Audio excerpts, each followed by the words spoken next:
Hello, yogis. My name is Daniel. This is Daniel Lee Yoga, and thank you for joining me for practice today. Today is Tuesday. It's August something. I start to lose track of the days sometimes, but it is August and it's Tuesday. I can tell you that much. 7 p.m. Eastern Time. We now have a new official time, so the fundamental classes will officially be on Tuesdays now. So no classes on Monday evenings. They will be moving to Tuesdays. All the other classes are staying the same. So Wednesdays are still level 1 and Fridays are level 2, both at 7 p.m. as well. So we're just switching from Monday to Tuesday officially for the foreseeable future. So again, thank you for joining me. Tonight's class will be a little bit different today. So to be honest, this weekend I was trying to think of what we could do for class, and I was lacking a little bit of inspiration and direction, and so I just thought, let's go back to the basics. Now, the style of yoga that I particularly teach, that I was really taught in my training, is based in Vinyasa, Vinyasa. And there's lots of different core components and parts that go along with that style of practice. And as far as the way I teach, I make some adjustments. One, I adjust for different levels. And two, I also adjust for either if I'm teaching in person or teaching on a stream like this. So when I can't see people and I can't get that kind of feedback, I kind of adjust things to err on the side of less risk because some of the movements, some of the postures in yoga, in vinyasa, can be a little more risky if you get repetitive doing the wrong way or the less ideal way, I'll say. And so because of that, I've kind of adjusted my teaching. So to take a step back from that, I wanted to take today to make it more of a workshop day. So a lot of times I might spend a minute or two throughout class, or it might be even more brief, explaining as I go. And today I just wanted to take more time to actually break things down and go over like 3 or 4 very core basic components of vinyasa practice so that the goal is you'll come out of today with a little bit more informative mind in order to deepen your practice and make sure your practice is nice and healthy and that you'll be able to practice for the rest of your life. So, so to get into some of those more riskier or maybe just difficult to follow poses, this will be a nice slow class today. So my apologies if you're looking for something a little more upbeat, but we will definitely be taking our time today as we go through things. So I think it will be informative and good for everyone to kind of follow along. Now, as far as props, ideally props are very helpful, especially in workshopping. They're not totally necessary today, but if you do have props, great. As far as what you would ideally have today would be 2 blocks. If you have yoga blocks, if you have 2 just like standard blocks, maybe a little bit smaller or larger, that's the most ideal. If you don't have blocks, if you have something that can support your weight, at least half of your weight, so either blocks um, of another sort, boxes, or even books that are a lot higher. But really, boxes or blocks will be most ideal for today. So if you have those, great. If you don't worry. You can still follow along, listen along, and make your own adjustments. As far as strap, we will be using the strap as well. So I just have a belt here. This is what I always use, it like a literal belt to hold my pants up. So you can definitely use a belt. That can work for you. If you actually have a yoga strap, that's probably more ideal. I don't have any on me right now, but a belt or a strap, again, will be ideal, something that you can actually clasp together. So if you have a towel and you can tie it, but if it's just a normal towel that you can't tie, that's not going to work. So see if you can have something where you can actually hold its length that we adjust to. But again, if you don't have it, don't worry, you can still adjust along the way. So take your props and let's just place them up at the top of the mat for now. Now, just another thing to note, I have a little bit of kind of ambient music playing in the background, just trying this out. I tried to balance the audio levels, but if the sound is ever so much so that you cannot hear me, just leave me a little bit comment there. Oh, I see Lori and Ellen checked in. Thank you very much. Hi, Lori. Hi, Ellen. Always great to see your names pop up and you attend class here. So you two are definitely veterans, so I think you'll definitely get something out of this class as far as just going back to the basics here. So yeah, so again, if the audio is just a little too much, just leave me a comment there. Now, before we get into everything, we're still just going to warm up the body. So we're going to take a couple minutes warming up, and then we'll kind of move into our workshop series. So we're going to start just like any other class. So meet me in a nice, comfortable seat with your legs crossed. With your legs crossed, try and have your ankles underneath your knees. And in your nice, comfortable seat, if you ever feel like you're falling back, you can always place something underneath your sit bones. Now I say this a lot, but the reason why we can place something underneath there, either by rolling up your mat, placing and sitting a block underneath you, or if you have a towel or anything else to prop you up. What that allows you to do, I mean, you can just try it and you'll see how you can feel like you'll be able to stand up a little bit, sit up a little bit straighter with a little bit less effort. What that does is starts to move the pelvis forward a little bit. So we don't all have the same flexibility or mobility within our hips. And so if we lack that, it can be a little more difficult to sit up straight here with this slight forward bend we have here. So by propping yourself up, it gives you a little bit of an advantage to keep your spine nice and long. Now, as far as your hands, you can rest them on top of your knees. Palms can face up, or if you'd like, you can bring your hands into the center of your chest. We'll just take a couple moments here to settle in. And so I invite you, if you'd like, to either soften your gaze or close your eyes completely.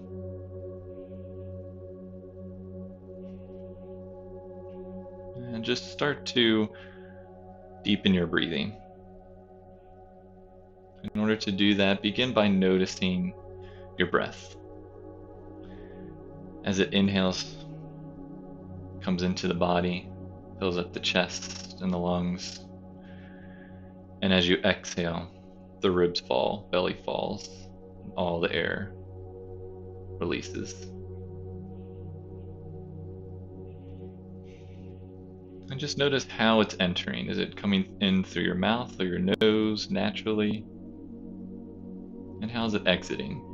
Same way.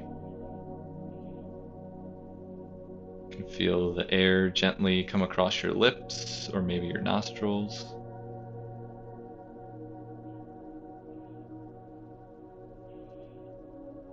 And then maybe take note of the length of your breathing. How do your inhales compare to your exhales? Perhaps one might be a little bit longer than the other. We oftentimes try to manipulate our breath for one reason or another, either in our practice here on the mat or just in daily life. But for now, just let yourself breathe naturally and notice, without any judgment.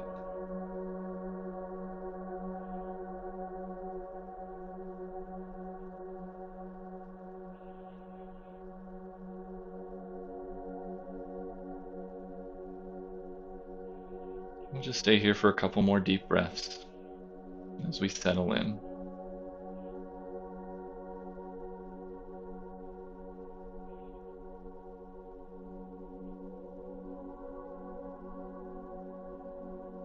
Just take one more deep breath.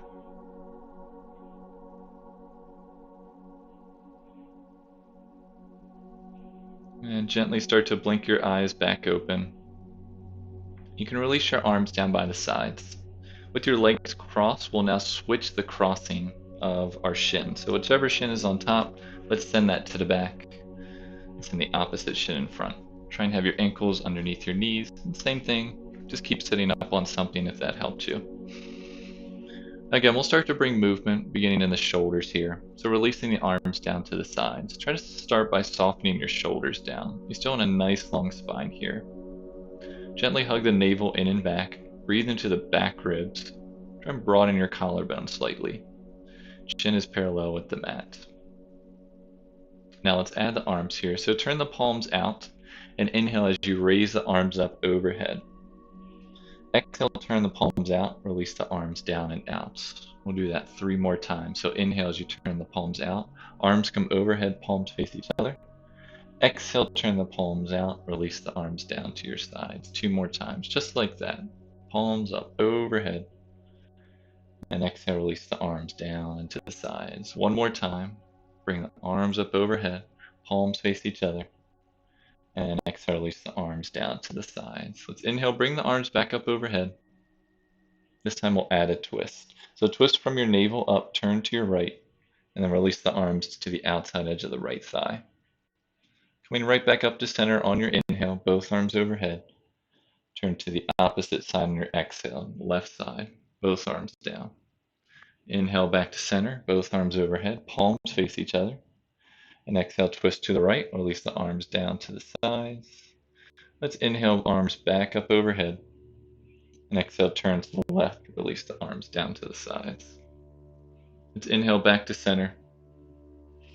Bring the hands back to the center of your chest and down to the sides. We'll add a side lean now. So turn the palms out. Inhale, raise the arms up overhead. Keep your right arm up. Release the left arm down, either palm or fingertips to the mat. Inhale as you lengthen, create length in that spine. And then exhale, side bend to the left. So we're not twisting here, we're keeping our pelvis and our shoulders facing forward. If you'd like, you can walk your fingertips out a little bit longer. But keep that right sit bone rooted. So if you feel like it's popping up, try and root that sit bone back down. Create length in both sides of the ribs here. So not just the right side, but also those left ribs that might be crunching. Try and create some length there. Keep your bicep next to the ear, but still soften that shoulder down. Option here to turn your neck to look up at those right fingertips. 1 more breath. And let's come back to center, bring both arms overhead. We'll switch to the opposite side. So release the right arm down.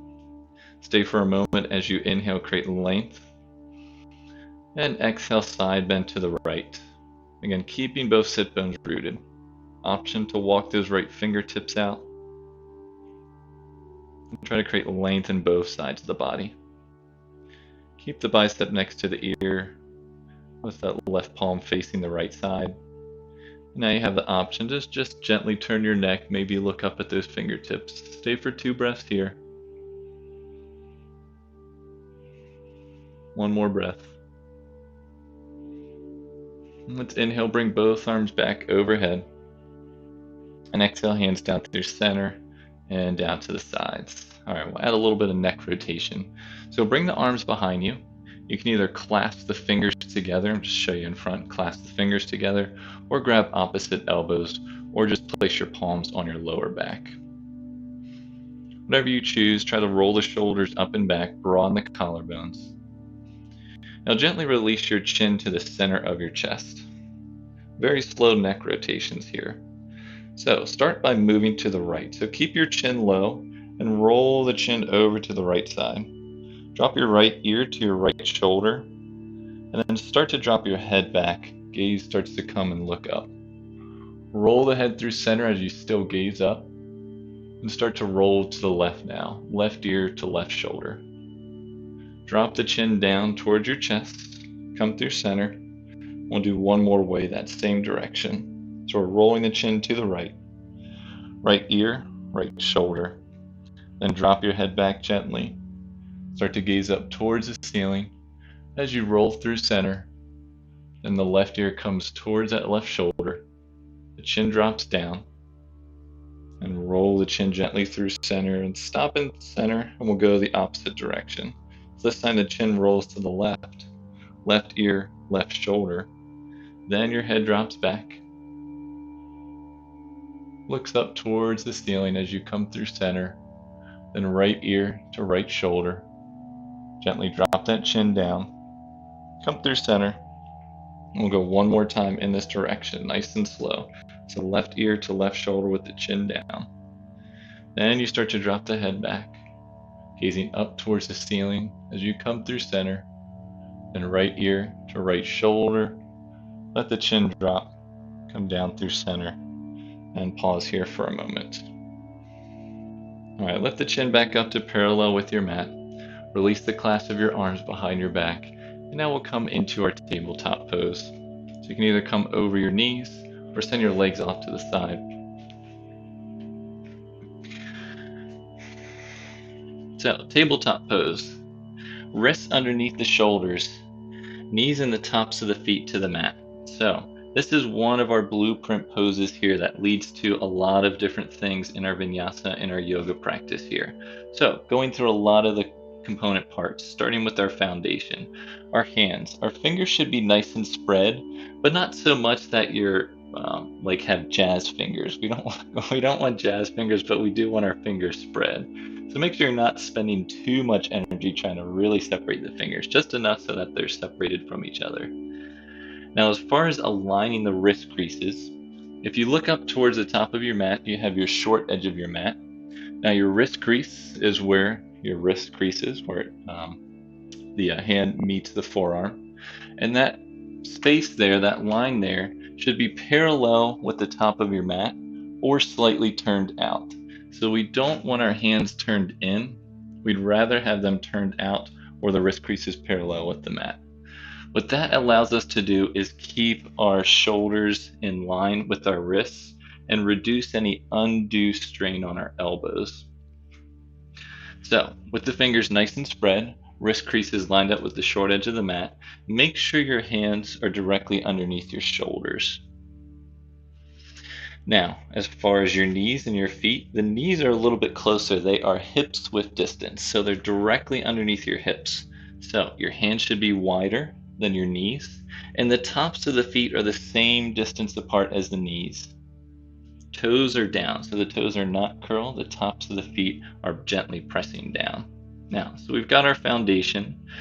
Now your stomach might start to sag here, so we'll draw the navel in and up slightly to create a nice long spine. We're not rounding the back yet, but we're engaging the navel and the abdominal muscles enough to where they're helping us support this position. Try to draw the tailbone back, and you gently press the tops of the feet into the mat. Now, where does your head go? You want to slightly tuck your chin, and your gaze comes up towards the top of your mat. That'll allow you to have a nice long spine from your tailbone all the way through the crown of your head. So you can imagine you're drawing your tailbone back as you grow out through the crown of your head. Create a nice long line that way. Now gently press down the base of each finger and each thumb. Sometimes the index and the thumb like to pop up, so we're gently pressing down through the base of each one. Now, your shoulders and your arms can do a lot of funky things here. You can start to kind of roll them out and just see how you can rotate them. We ideally want the elbow creases to face more forward. What that allows us to do, if you bend your elbows, the elbows bend back. We want to avoid bending the elbows out. So the wrist creases, try and have them face more forward so that when you bend your elbows, the elbows come back. Great. All right, let's add a little bit of movement here. So, adding our cow-cats. This really warms up the spine. So beginning on our inhale, we'll drop our navel down. This time our tailbone lifts and our heart comes forward. We'll gaze up. We'll hold this for a breath or two. So with the tailbone lift, navel drops, heart comes forward. Now your gaze can look up. This is our cow pose. And now we'll reverse that into our cat. So starting at the tailbone, start to round your back. Draw your navel in and up. Let your shoulders separate, and then your head hangs heavy. Chin tucks. Maybe your gaze comes back to look towards your belly button or in between your thighs. Now reversing that, and we'll move on our breath. So we'll inhale as we drop the navel, tailbone lifts, send the heart forward, look up, cow pose. And exhale, round the back, shoulders separate, head hangs heavy, cat pose. Let's do that 2 more times. So we'll inhale, drop the navel, tailbone lifts, heart forward, look up. And exhale, round the back, cat pose, shoulders separate. Let's do that 1 more time. Inhale, drop the navel, heart forward, look up. And we'll exhale, round our back, shoulders separate, head hangs heavy. Now gently release back into your tabletop position. Keep the tops of your feet on the mat, but bring the big toes to touch. Now separate your knees out wide to the width of the mat, and we'll come back into our child's pose. So we'll send the hips back so they rest on the heels or get close to the heels, and then we can walk our arms out and release our forehead to the mat. Now, I'd rather you have your forehead to the mat. If you need to lift your hips up off your heels in order to make that happen, this should be a nice restorative pose, so you want to stay away from any pain. If you're one that prefers to have your knees together, you can make it your own that way. Now, I just want to revisit our child's pose here. We'll be here for 4 or 5 breaths, so just take nice, slow, deep breaths here. Child's pose is always a great pose to come back to in your practice. If you need to just reconnect yourself, recollect your breath, start from scratch, child's pose is a great way to go.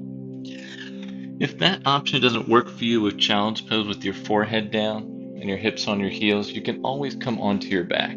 So if you prefer to do your child's pose on your back, you'll be hugging your knees into your chest.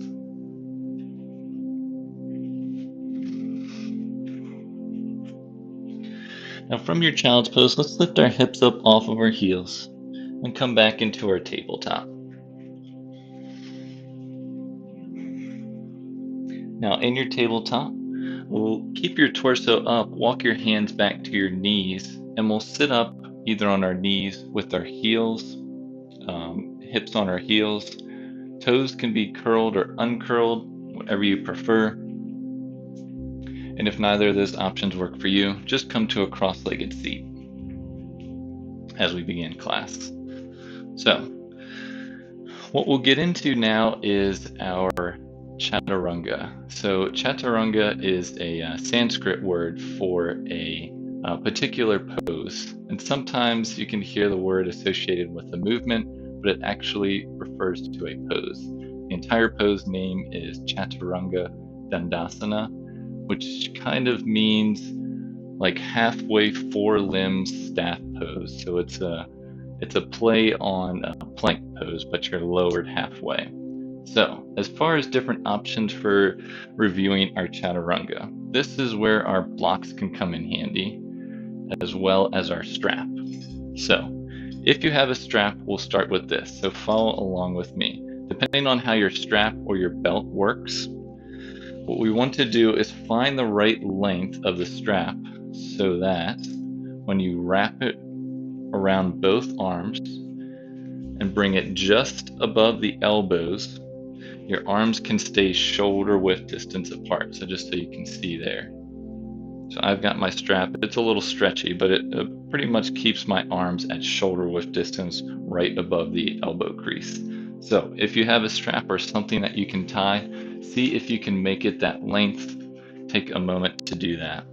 If you don't have a strap or something that will tie, don't worry about it. You can still follow along. What the strap helps us do in our chaturanga is keep our arms shoulder width distance. It helps to keep our elbows to bend back and not out. So it really helps to reinforce that. So if you are without a strap, you'll just have to use your mind and make that work for you. Okay, so we've got our strap. Just place that off to your side. You can take it off your arms for a moment. Now, as far as your blocks go, so this is really going to depend on if you have blocks, if you don't, if they're different sizes, what size are you? I am a larger than average size human as far as height goes, so I might have my blocks a little bit higher. What we'll be doing is placing the blocks at the top of our mat. We want the blocks to be shoulder width height. So I can measure by just taking the blocks and putting them at my shoulders and just getting a general sense of where that is. Now, as far as the height of the blocks, again, I'm a little bit taller. My arms are definitely longer, so I'm going with a little bit of a higher version here. But I could also do a little bit lower here, or if you're someone with really short arms, maybe you're on the lowest level. But just choose one level to start with, or maybe depending on what your props allow you to, and then you can work with that. Again, if you don't have blocks, you can still do this workshop without it, but it does help to kind of reinforce. So we'll definitely be making adjustments along the way, but just give it your best try to see what works for you. Okay, so let's take that strap and put it back around our arms and make sure it's solid above your, right above your wrist creases, at the base of your triceps here.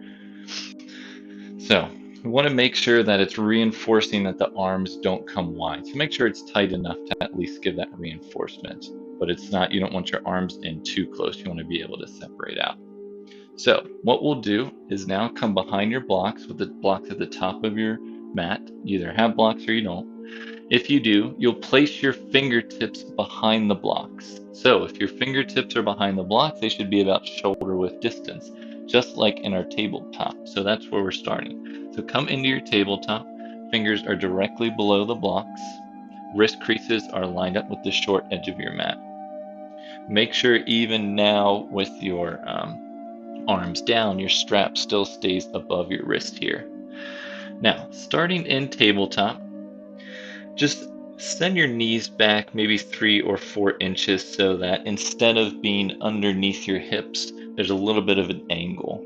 So the knees are not right underneath the hips, we're walking them back maybe 3 or 4 inches. The knees and the tops of the feet are still hips width distance, and you're still keeping your shoulders over your wrists. So you can probably see where we're going if you've done chaturanga before, which most classes have our chaturanga here.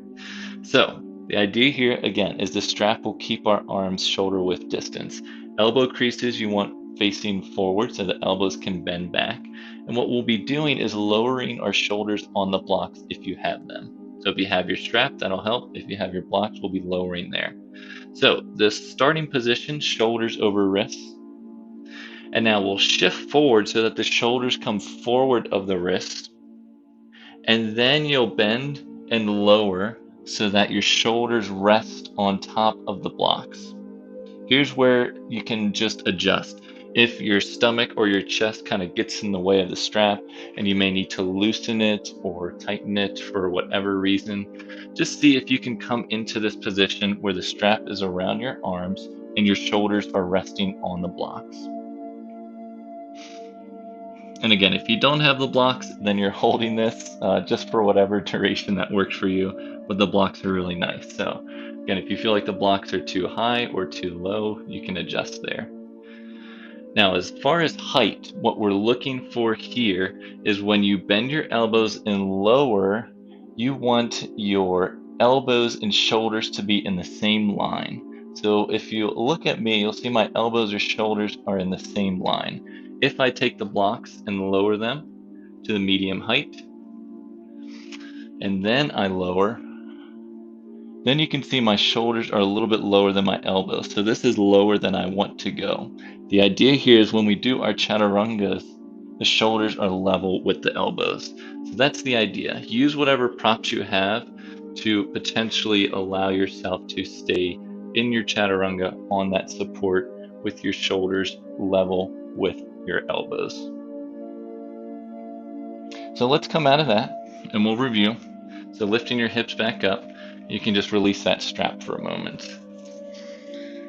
So again, that's our chaturanga down on our knees. So the things we want to keep in mind is the strap helps to reinforce keeping our arms shoulder width distance. If we don't have the strap, our arms are going to flare out. We want to keep them in. So if you don't have your strap, you want to really hug those elbows in. With that shoulder width distance, the blocks allow us to support ourselves and come down halfway, we say, which is really when the shoulders and the elbows are in the same line parallel with the mat. If we go down too low, what that does is put a little bit too much stress on our elbows again and a little too much on our shoulders as well. Chaturanga is one of the most injury-prone poses, and so this is why it's good to take the time at least to just reinforce here. So by you taking the time going through this class right now, if you take other yoga classes in the future, this is going to help you tremendously and will really help you avoid potential injuries here. So let's practice that again, but now we have the option to do this on our toes instead of our knees. So that's going to be a little more challenging, require a little bit more strength. But before we go to our toes, I'll go over a couple more things to keep in mind while we're on our knees.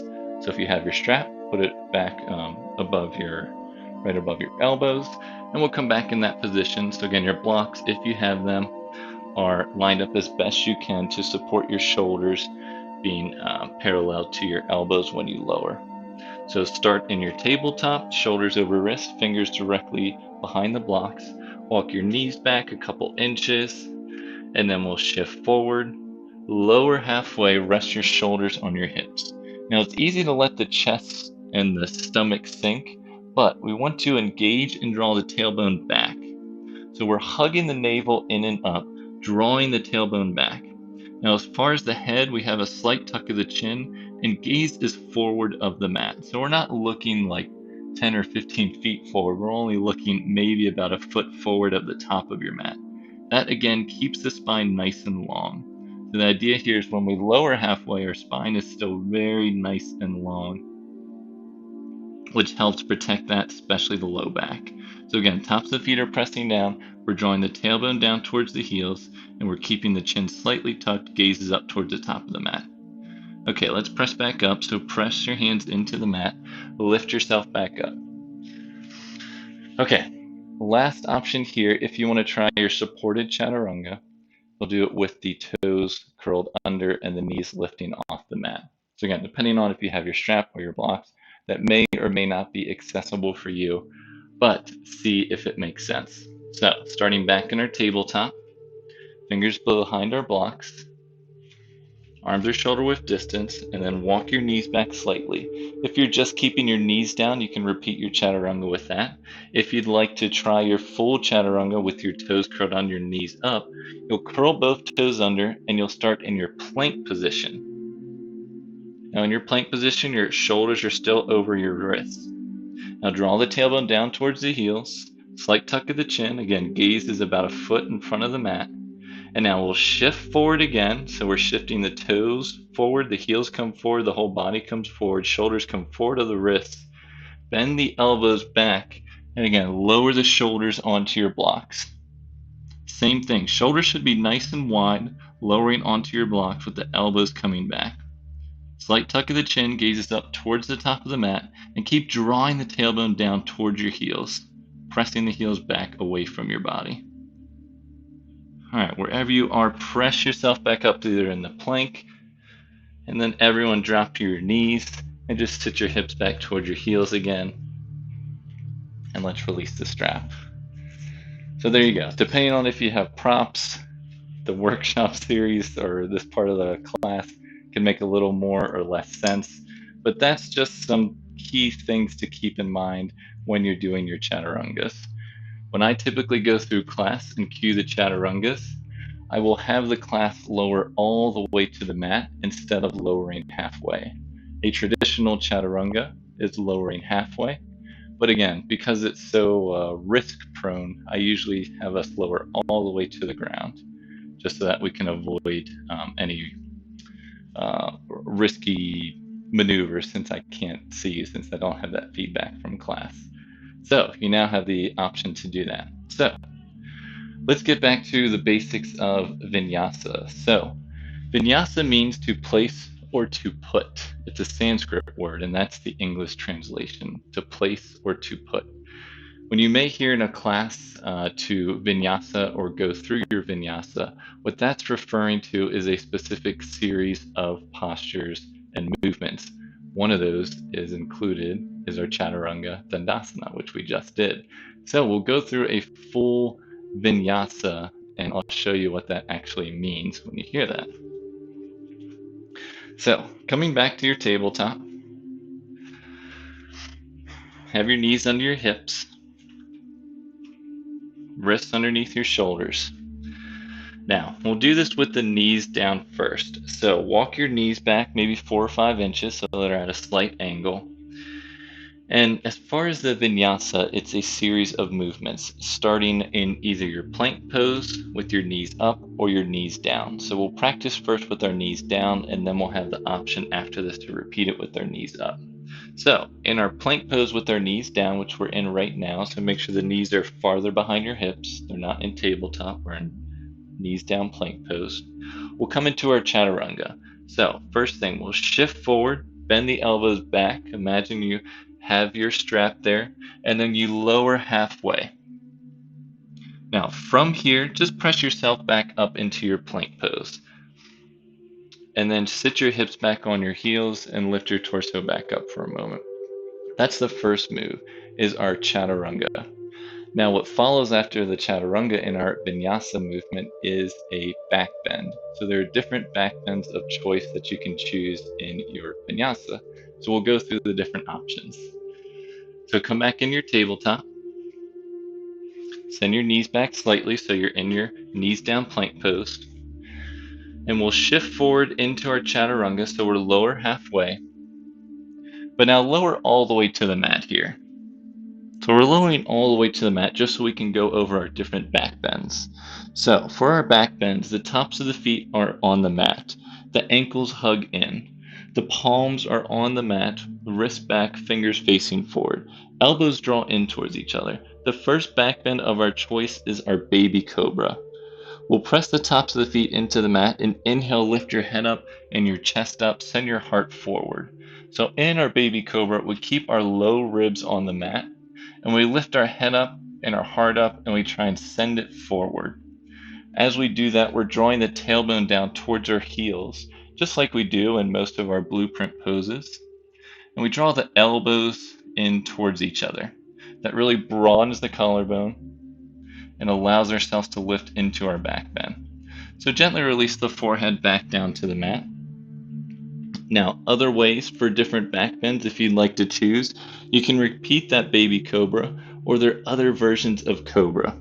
So with the tops of the feet to the mat, press your feet down, and inhale, lift your head up and your chest up, baby cobra, elbows stay bent. Now, this is our baby cobra. If you want to come into a half cobra, you start to straighten your arms halfway. Your shoulders still stay over the wrist, rolling the shoulders out, still drawing the tailbone down toward your heels. Come into full cobra if you like by straightening your arms. Same key actions here. We're sending the heart forward, drawing the tailbone down towards the heels.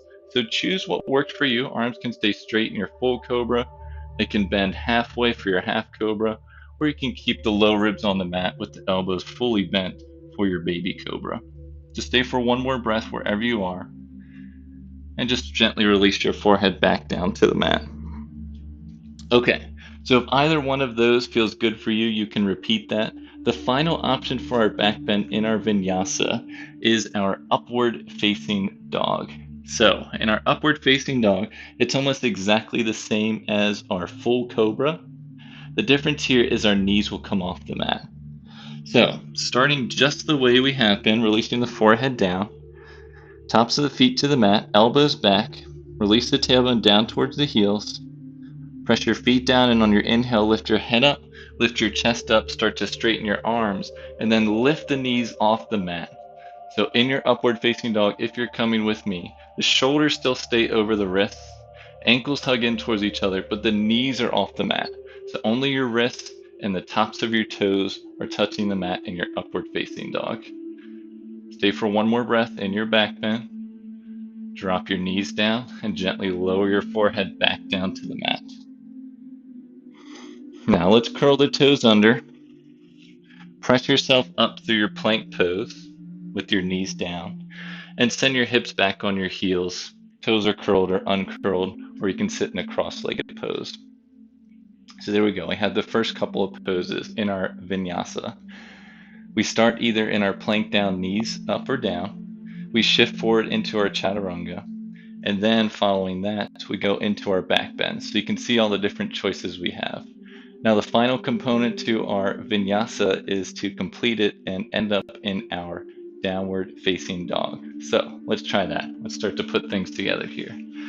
So come back into your tabletop and then send your knees back slightly so you're in a knees down plank pose. We'll shift the torso forward, bend the elbows back, lower all the way to the mat here. Now with the tops of the feet to the mat, we'll inhale, lift up into your back bend. Your back bend of choice here, baby, full, half cobra, or into your upward facing dog. And now lower your forehead back down to the mat. This time curl the toes under. Keep the knees down for now.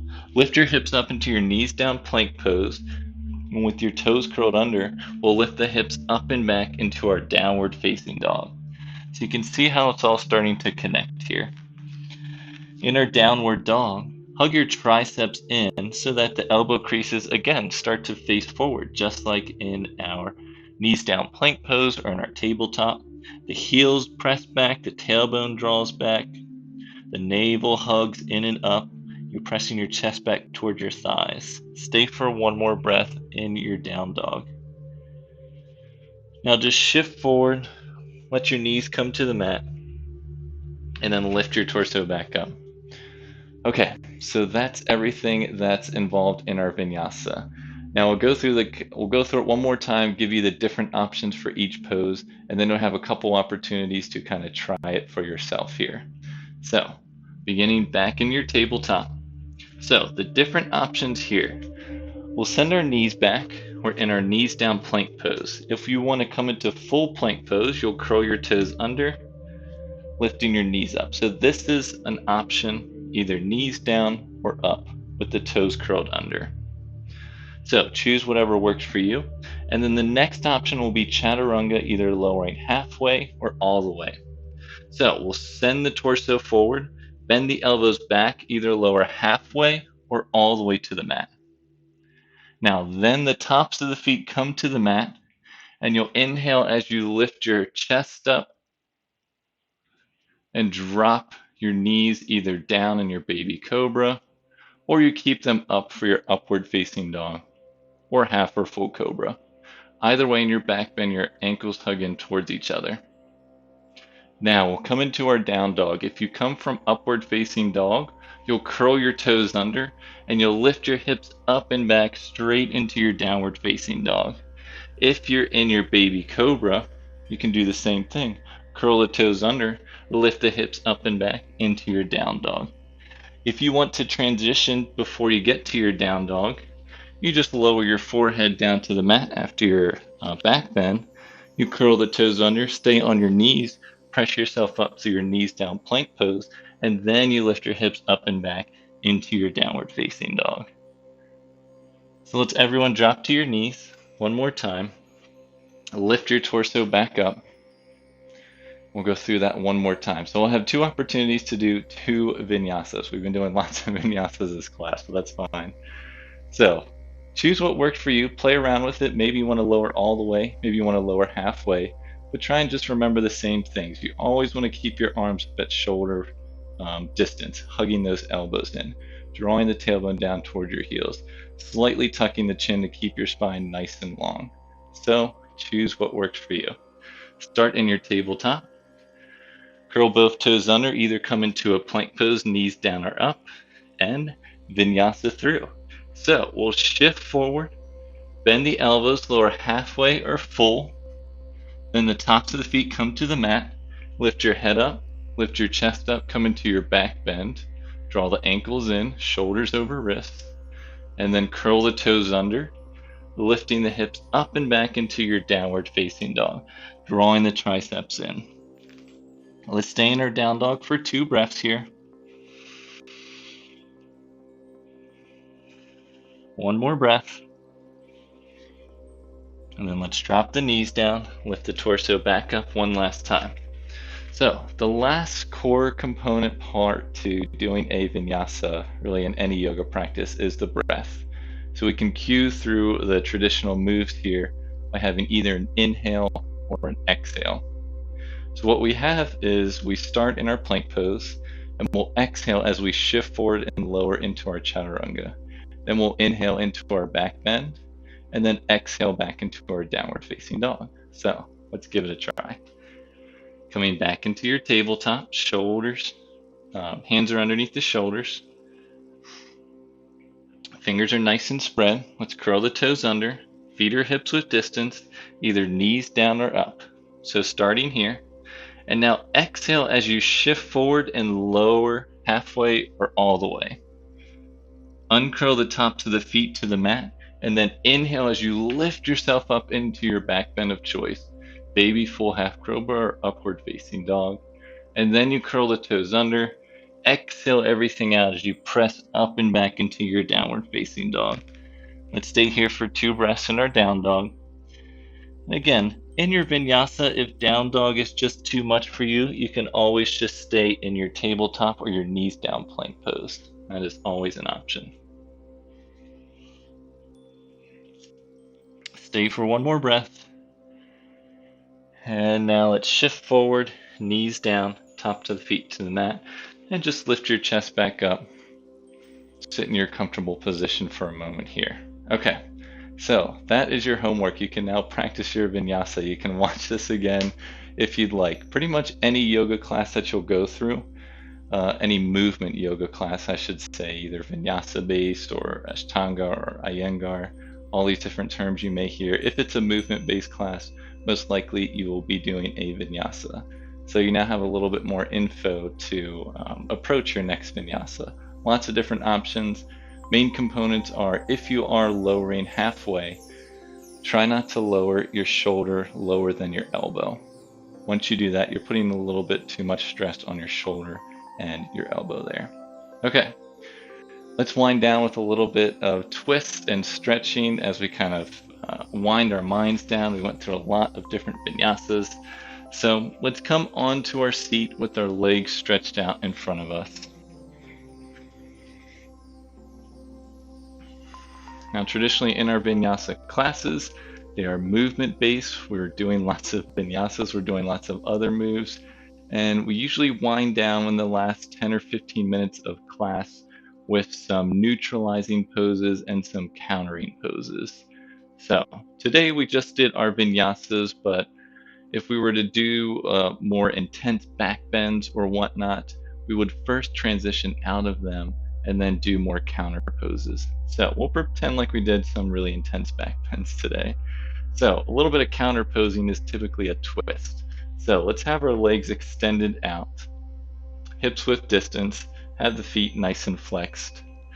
To flex the feet, the toes come back towards your face. Now let's bend this left knee into our chest. Place the bottom of the right foot on the mat. Now you have your choice. You can either keep the left foot to the inside edge of that left knee or place the foot to the outside edge of the right knee.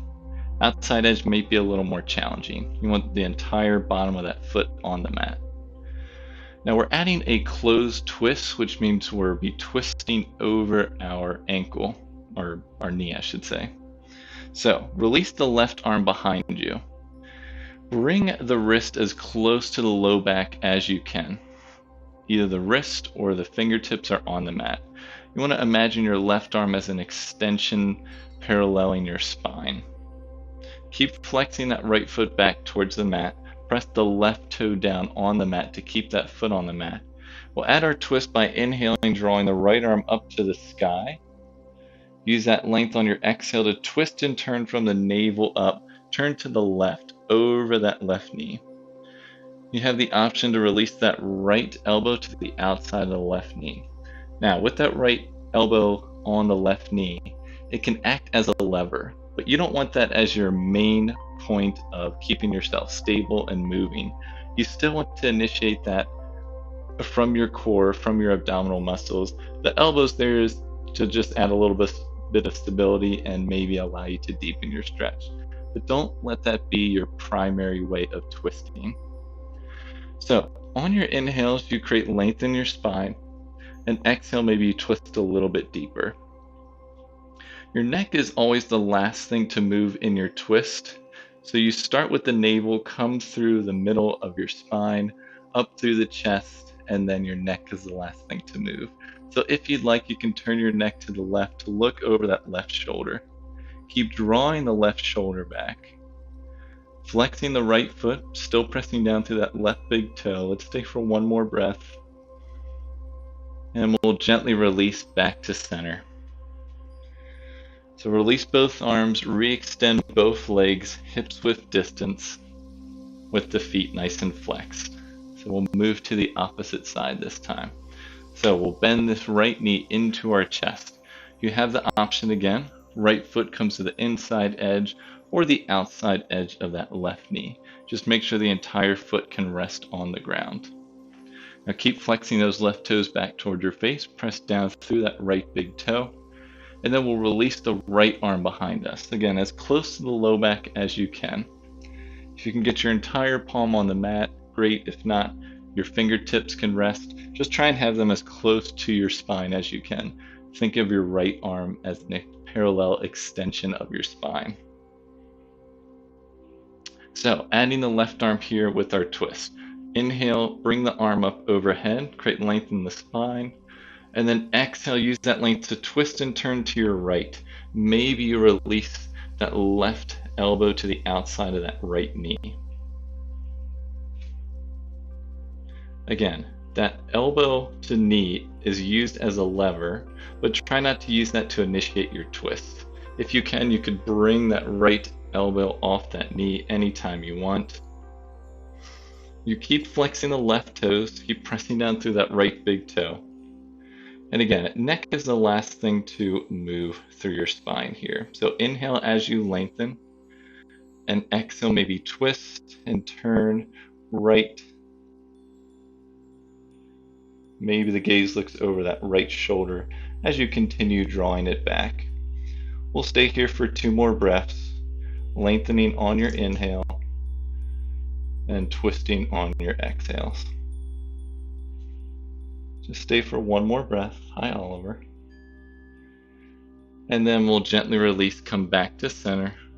Release both arms to the side, and let's extend both legs forward.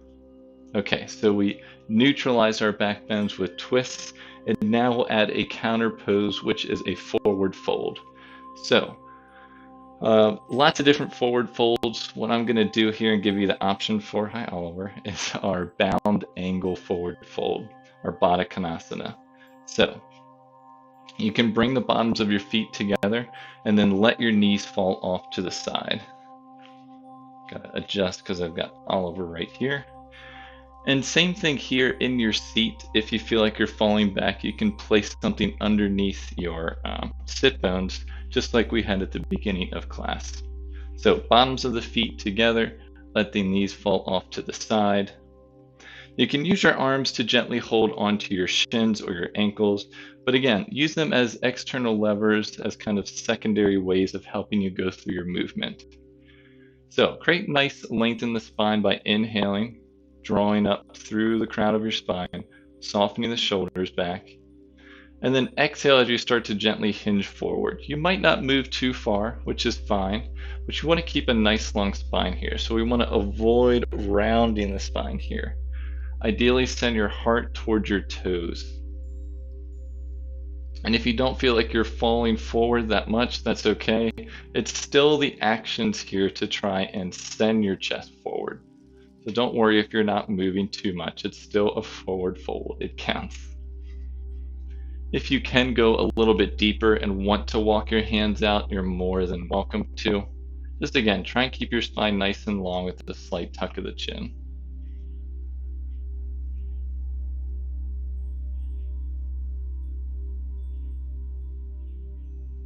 Just stay for 2 more deep breaths in your forward fold.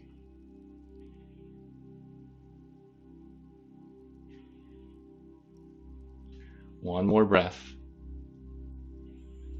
And then if your hands are out, we'll walk them back in, lifting your spine back up. Then let's re-extend the legs. Keep the knees bent. Bring the bottoms of your feet to the mat. So we had our twist to transition out of our pose or out of our practice, and then we had our forward fold to counter. So now we can really wind down and come into our Shavasana next. So with the bottoms of your feet on the mat, send your hips forward, and we'll gently lower onto our backs. You can hold onto your shins or your thighs, gently start to lower down. Once you come onto your back, let's just hug the knees into our chest. We'll give the spine one more nice little massage here before we start to wrap things up. So bring the knees and the feet to touch and gently start to roll side to side, massaging that low back. Try to gently hug that navel down to press a little bit more into the mat. Sometimes this can feel good to before you complete your practice or at the beginning of practice, just to give a little bit of massage to that low back, easing out any last little bit of tension. Okay, come back to center. And now let's extend the legs nice and long down your mat. Arms come down to your sides, so palms face up. So I'll cue through a traditional Shavasana pose. But in Shavasana, which is our final pose of any practice, you always have the option to do what works for you. The idea in your Shavasana pose is to allow yourself to release.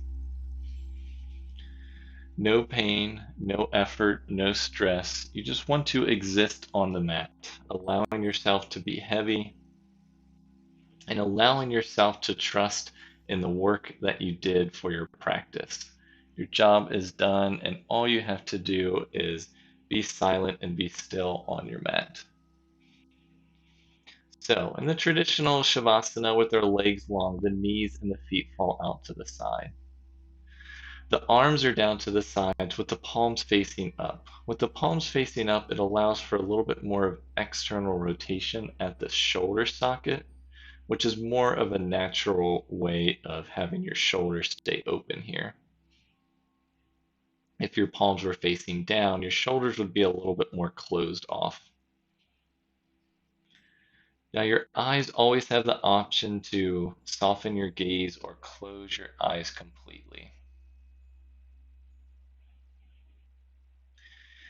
And the last thing, as far as your spine, the idea is to have as much of your spine resting on the mat as possible. So in order to do that, sometimes it helps to tuck your tailbone slightly. So you can press down through either your heels, lift your hips up slightly, and then draw your tailbone down to your heels, and then you can lower back down on the mat. Hi, Oliver. So you let this be a chance for you to relax and release here.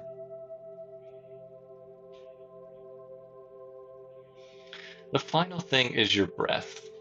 Typically in class, you'll be thinking about your breath. You may be controlling or manipulating your breath, just like we did in our vinyasas, where we had our inhales and exhales through each movement.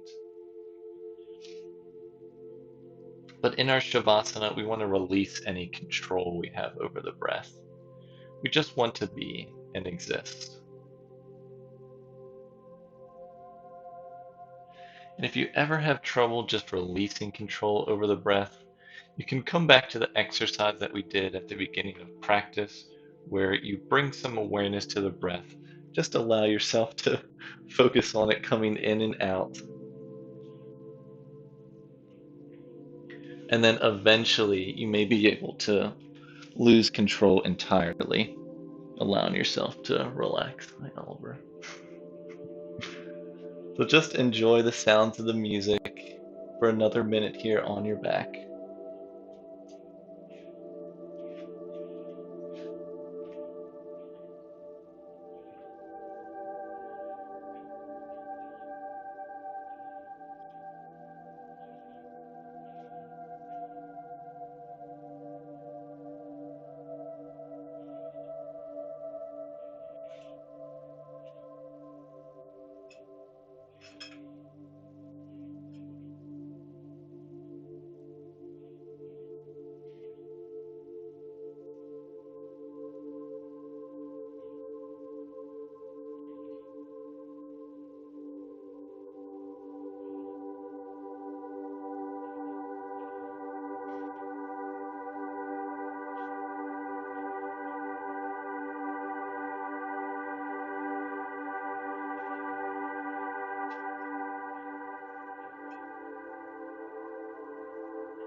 And now start to bring some awareness back into your body. You can do that by wiggling your fingers and your toes.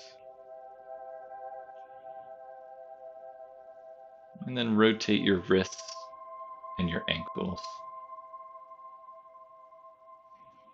Switching directions in those rotations. And then come back to stillness for one last breath here on your back.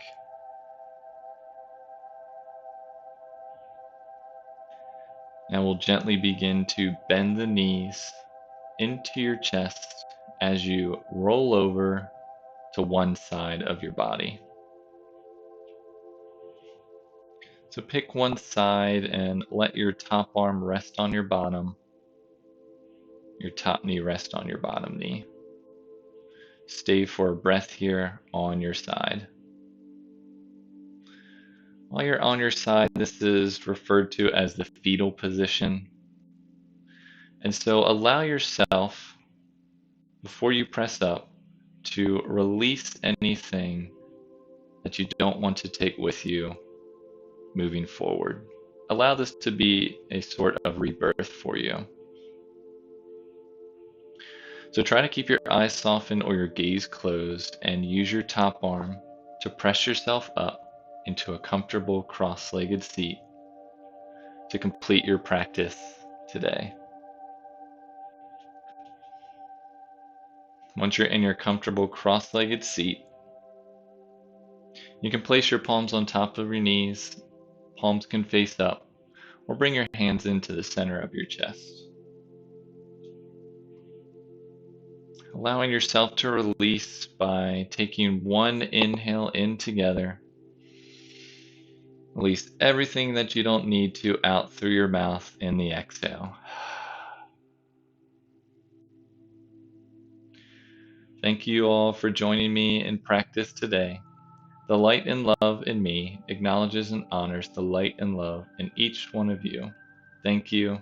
Peace.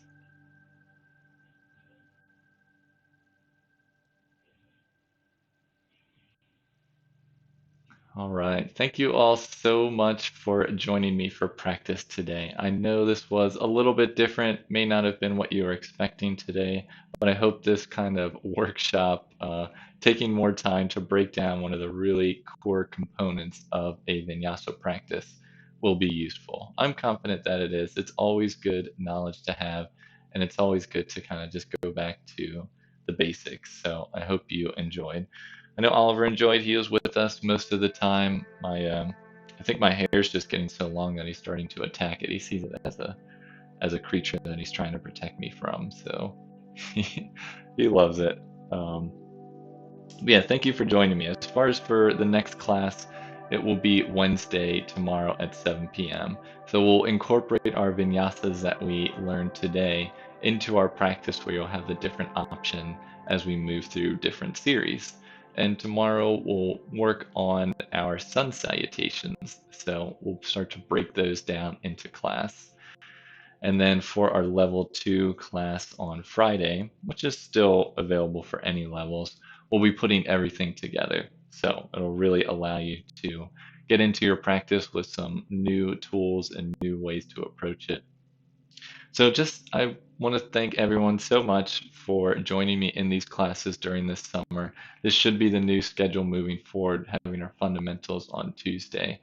So if you like this type of class, just let me know, give me some feedback. If you like the more traditional, just keep it all movement, all asana based.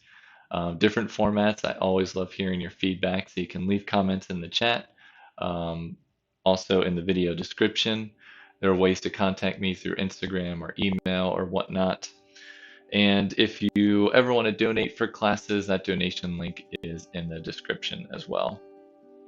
So just want to thank you all again. Hopefully you've had a great start to your week, and this just will keep you going. And if you ever have any questions, just feel free to reach out. Thank you all for checking in. Lori, Ellen, always great to see you. Everyone else, have a wonderful rest of the week. Again, my name is Daniel. I'll see you next time. Peace.